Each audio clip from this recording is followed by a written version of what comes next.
آمین ثم آمین۔ حضرات محترم،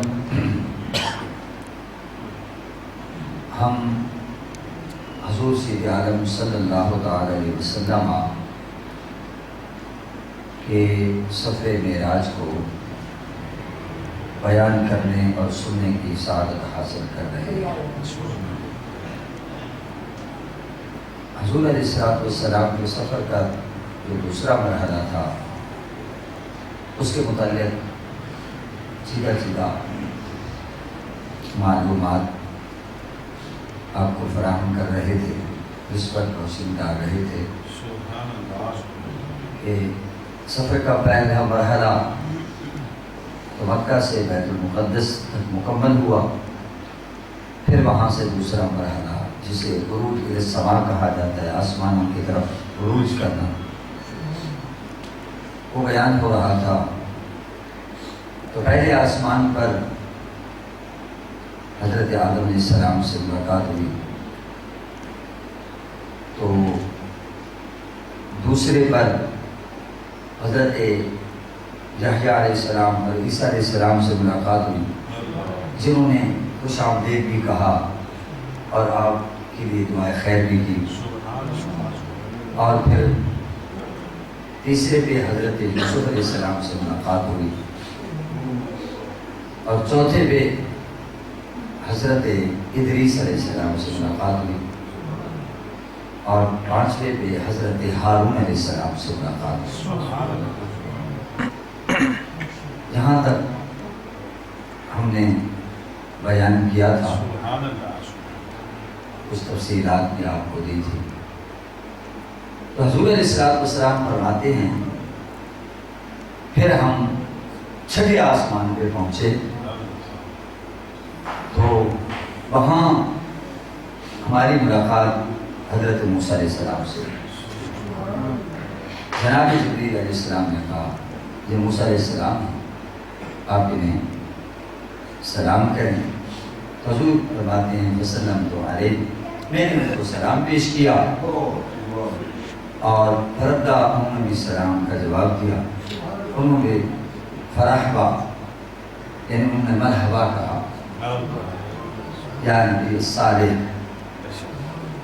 اے نبی صالح مرحبا، خوش آمدید۔ اب دیکھیے کہ اس سفر کے اندر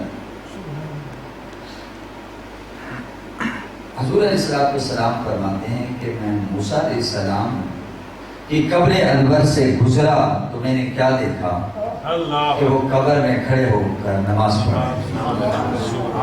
پڑھنا، قیام کرنا، رکوع کرنا۔ حالانکہ جو فوت ہو جاتا ہے، وصال کر جاتا ہے، اس کو تو قبر کے اندر لٹا دے گا، تو یہ کھڑا ہونا اس بات کی علامت ہے، دلیل ہے کہ اللہ کے پیغمبر زندہ ہوتے ہیں، جیسے کہ مسند علی جارہ کی بھی حدیث ہے۔ حضور علیہ السلام نے فرمایا الانبیاء احیاء فی قبورہم یصلون، انبیاء کرام علیہ السلام اپنے مزارات میں زندہ ہیں اور نماز پڑھتے ہیں۔ اور جن کو یہ بات سمجھ نہیں آتی وہ کہتے ہیں دیکھیے زندہ لوگوں کو تم نے قبر کے اندر دفن کر رکھا۔ اللہ کے بندے، یہ دنیاوی زندگی ہے، وہ برزخی زندگی ہے۔ یہاں کے احکامات اور ہیں، وہاں کے احکامات اور ہیں۔ تو اب حضور گزرے تو حضرت موسیٰ علیہ السلام کھڑے ہو کر نماز پڑھ رہے تھے۔ ایک معنی یہ بھی ہے، لیکن بعض علماء یہ بھی نکتہ بیان کرتے ہیں کہ اس وقت کوئی نماز کا وقت تو نہیں تھا، کہ یہی گمان کیا جا سکتا ہے کہ حضور نے یہیں سے گزرنا تھا، تو جناب موسیٰ علیہ السلام کھڑے ہو کر درود پڑھ رہے تھے اور استقبال کر رہے تھے۔ سبحان اللہ، یہ بات سبحان اللہ خوب ہے۔ تو دوستو، اب حضور علیہ السلام مسجد اقصی میں پہنچتے ہیں۔ جب وہاں پہنچتے ہیں، وہ موسیٰ علیہ السلام اللہ اکبر. جو اپنے مزار پر انوار میں کھڑے ہو کر نماز پڑھ رہے ہیں یا درود و سلام پڑھ رہے ہیں. حضور علیہ السلام مسجد اقصی میں پہنچتے ہیں تو صف انبیاء میں جناب موسیٰ کلیم بھی نمایا. سبحان اللہ. مسجد اقصی میں بھی یہاں بھی موجود ہیں. پھر جب چھٹے آسمان پر پہنچے تو وہاں بھی جناب موسیٰ کلیم موجود. سبحان اللہ. دیکھیے ایک شخصیت 3 مقام پر حاضر ہے. اللہ. 3 مقام پر. سبحان اللہ. یہ اللہ کی قدرت سے بعید نہیں ہے کہ بیک وقت وہاں حاضر ہو جائیں. سبحان اللہ. تو یہ اللہ تعالیٰ کی قدرت و طاقت سے بعید نہیں ہے کہ اللہ تعالیٰ روحانی طور پر ایسا کہ شخصیت تو ایک ہو کہ بیک وقت متعدد مقام پر دکھائی دے. یہ ہو سکتا ہے. اس کی میں آپ کو مادی مثال تو یہ دینا چاہوں گا کہ دیکھیے سورج تو ایک ہے جی. لیکن پاکستان میں بھی دکھائی دے رہا, ہندوستان میں بھی دکھائی دے رہا ہے, ایران میں بھی دے رہا ہے, سعودیہ میں بھی دے رہا ہے, عراق میں بھی, شام میں بھی, لبنان میں. کوئی کہے کہ جی نہیں یہ اور سورج ہے, وہاں اور سورج. سورج تو ایک ہے, لیکن اگر ایک سورج بیک وقت کئی مقامات پر نظر آ سکتا ہے تو اللہ کے نبی بھی سبحان اللہ. اللہ کی دی ہوئی طاقت سے 4 مقامات پر نظر آ سکتا ہے. سبحان اللہ. ایک ہوتا ہے جسمانی طور پر اور ایک ہوتا ہے روحانی طور پر. تو روحانی طور پر کوئی قید نہیں ہے. دیکھیے ایک دفعہ ایسا ہوا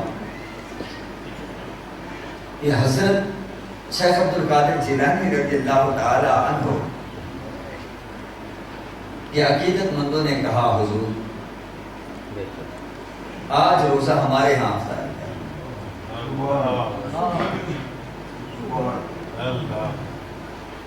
ایک اور پرسن تھی ہمارے ہاں افطار ہے.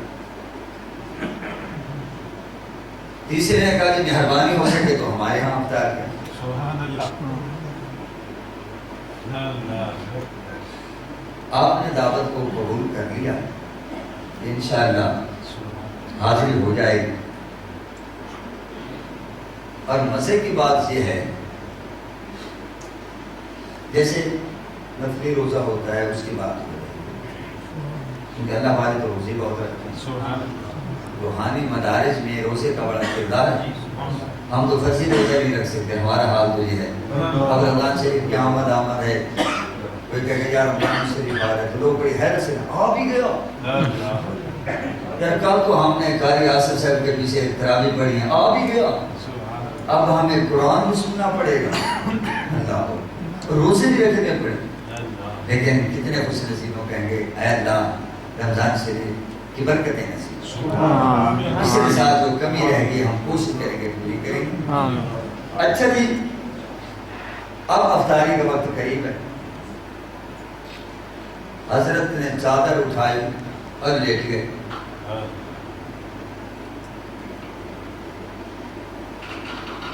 دوسرے دن محفل لگی. ایک عقیدت مند کہنے لگا میں کتنا خوش نصیب ہوں میرے گھر آئے. دوسرے نے کہا کہ ہم کتنے خوش نصیب ہیں کہ ہمارے گھر آئے. یار وہ میرے گھر آئے تھے, تیرے گھر کیسے پہنچ گئے؟ روزہ میں ہمارے یہاں افطار کیا. سبحان اللہ. تیسرے نے کہا کہ میں نہیں, وہ تو میرے گھر تشریف لائے. تو اتنے میں وہ جو خادم ہے خاص تھا انہوں نے کہا جی میں تمہاری بات کیسے مانوں. حضرت تو جب روزے کے افطاری کا ٹائم آیا تو وہ تو یہاں تھے, انہوں نے تو روزہ یہاں افطار کیا ہے, تو میں تمہاری بات کیسے مانوں, تمہاری بات میں کیسے مانوں. تم کہتے ہو کہ ہمارے یہاں روزہ افطار کیا ہے, میں کہتا ہوں جیسے گئے نہیں, حضرت نے تو یہی روزہ افطار کیا. اللہ ہو. تو آپ نے فرمایا بھائی جھگڑے کی کیا بات ہے, جسمانی طور پہ ہم یہاں تھے, روحانی طور پر ہم ہر جگہ. سبحان اللہ. ایسے نہیں کہا کہ اگر میرے مرید کا تھوڑا سا سطر جو مشرق میں رہتا ہے ادھر ادھر ہو جائے تو میں مغرب میں ہوں تو لستر تو ہاں میں وہاں سے پردہ ڈھانپ دوں. یہ روحانی سبحان اللہ. تو ایک شے کا متعدد مقام پر ہونا کوئی مشکل نہیں ہے. جیسے اب پوری دنیا میں لوگ فوت ہوتے ہیں بیک وقت کتنے لوگوں کو دفنایا جاتا ہے یا نہیں؟ تو من ربوں کا مادینوں کا اور پھر حضور صلی اللہ تعالی علیہ وسلم سامنے ہوتے ہیں. کہا جاتا ہے ما کنت تقول فی حق ھذا الرجل. سبحان اللہ. اچھا مزے کی بات یہ ہے کہ تصویر نہیں دکھائی جا رہی. رجل کا اطلاق جو ہوتا ہے وہ جسم و روح پر ہوتا ہے. رجل کا اطلاق جسم و روح پر ہوتا ہے جیسے عبد کا اطلاق جسم و روح پر ہوتا ہے. یہ نہیں کہ تصویر کر دی جاتی کہ تم اس شخصیت کے بارے میں کیا کہتے ہو. بددعا کے رخے سیوا والے کے لیے کیا کہا کرتے ہو. سبحان اللہ. سوال ہوتا ہے. اور اس وقت نہ جانے کتنے لوگ قبر کے اندر دفن کیے جاتے ہیں اور سوالات ہو رہے ہوتے ہیں. تو دوستو حضور جسمانی طور پر تو مدینہ منورہ میں گنبد خضرا میں جلوہ گر ہیں اور روحانی اور نورانی طور پر ہر قبر میں دکھائی دیتے. سبحان اللہ. جیسے سورج ایک جگہ موجود ہے لیکن ہر جگہ دکھائی دیتے. دکھائی دے رہا. اللہ کرے یہ مسئلہ سمجھ آ گیا ہو. تو حضور علیہ السلام فرماتی اپنا چھٹے آسمان پہ موسیٰ علیہ السلام سے ملاقات ہوئی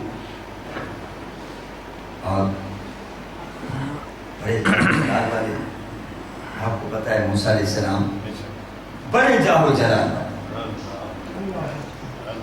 اللہ. تو حضور علیہ السلام ملاقات کر کے جب حضور فرماتے ہیں ہم آگے گئے نا تو وہ رونے لگے. حضرت موسیٰ کریم رونے لگے. پوچھا گیا معلوم کی آپ کو کس چیز نے رلا دی؟ آپ کیوں رو رہے؟ آپ کی آنکھیں پرنم کیوں ہو گئی؟ اصل بات کیوں ہو گئے آپ؟ تو آپ جب جواب دیتے ہیں کہ دیکھو یہ جو ہے چھوٹی سی عمر ہے. وہاں وہ لفظ غلام بولتے ہیں. یہ جو چھوٹی سی عمر کا ہو اس کو لڑکا بولتے ہیں. یا کم عمر کا آدمی جو ہو اس کو غلام کہہ دیتے ہیں. دوسرے معنی میں نہیں خادم کیا اس معنی میں نہیں. تو یہ دیکھو یہ میرے بعد میں آئے ہیں مگر ان کا کلمہ پڑھنے والے میری امت کی بنسبت زیادہ جنت میں جائیں. مجھے وقت زیادہ ملا, میری امت کو وقت زیادہ ملا, ان پر میں نے بڑی محنت کی, لیکن وہ کم تعداد میں جائیں گے اور محمد عربی صلی اللہ علیہ وسلم کا دامن رحمت تھامنے والے زیادہ جنت. سبحان اللہ سبحان اللہ. یعنی رشک کر رہے. چونکہ نبی جو ہوتی ہیں وہ امت کو تعلیم دیتے ہیں اور امت ان پر عمل کرتی ہے, تو جتنا ثواب پوری امت کو ملتا ہے, کروڑوں لوگوں کو ملتا ہے, اربوں لوگوں کو ملتا ہے, ان کی تعداد کے برابر پھر نبی کو بھی ملتا ہے.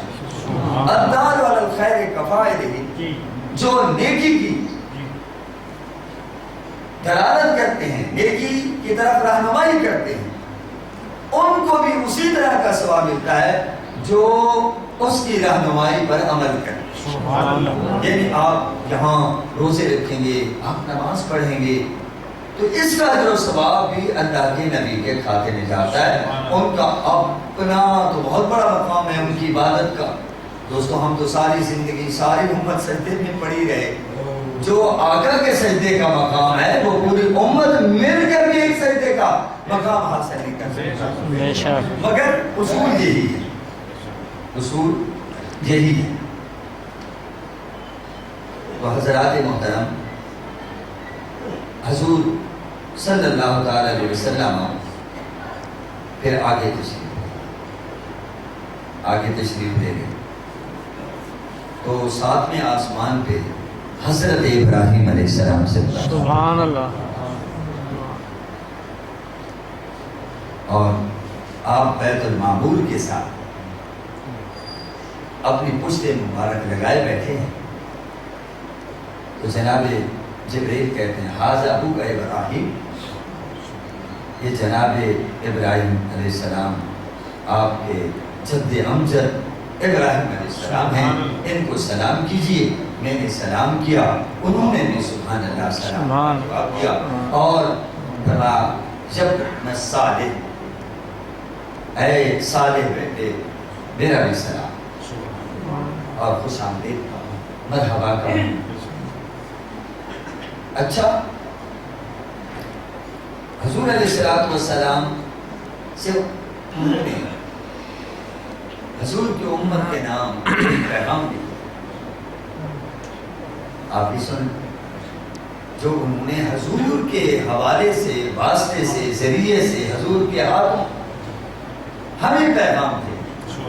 کہا ایک تو میرا اپنی امت کو سلام کہنا، اور دوسرا میرا پیغام بھی دینا.